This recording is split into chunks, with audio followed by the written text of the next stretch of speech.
আসসালামু আলাইকুম প্রিয় ভিউয়ার্স, আমরা এক তরমুজের বিশাল প্রজেক্টে এসেছি। এখানে একজন তরমুজ চাষির সাথে আমরা কথা বলবো। আমরা বাজার থেকে তরমুজ কিনি, অনেক সময় তরমুজ কিনতে গিয়ে আমরা প্রতারিত হই। তো এই অভিজ্ঞ তরমুজ চাষির থেকে আমরা জানবো কিভাবে একটা তরমুজ আমরা ভালোভাবে চিনতে পারি। ভাইয়ের নামটা যদি একটু বলতেন। মোহাম্মদ মাসুদ হোসেন।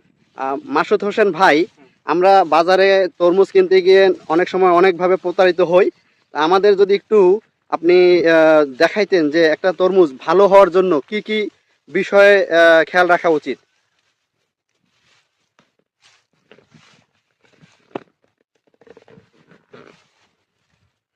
এই যে ভাই আমাদের একটি তরমুজ দেখাচ্ছেন।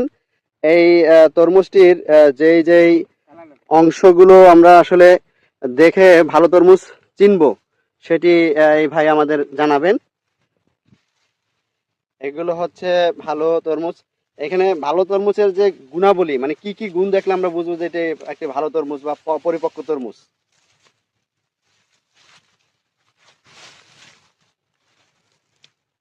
ভাই আমাদের এই একটি তরমুজ হাতে নিয়েছেন ক্ষেতের।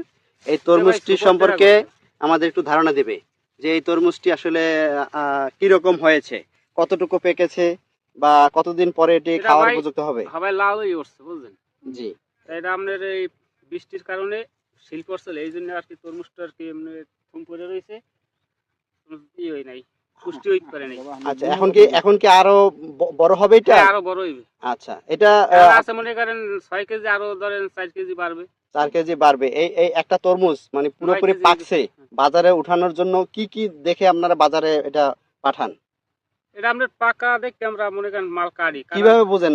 কারণ এটা তো কালার চেঞ্জ হয় না। কালার চেঞ্জ হয়। কালার চেঞ্জ হয়। কালার চেঞ্জ হয়, যেমন রেক আপনার জাগে আরো রেক, মানে ওই যে কালোর একটা কি আরো বড় হবে না সাদা রেক বড় হবে? মেলবে, আমরা এই ফ্যাক্টর মেললে জি, তখন আমরা বুঝবো যে তরমুজ আপনার পাকছে, তখন আমরা কাটবো। আচ্ছা আচ্ছা।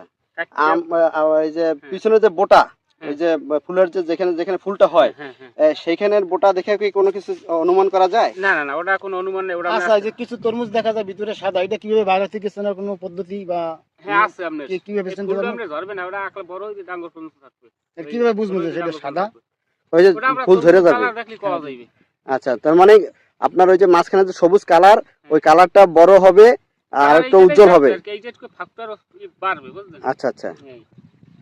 তো ধন্যবাদ ভাই আপনার মূল্যবান সাক্ষাৎকারের জন্য। আমাদের জন্য দোয়া করবেন।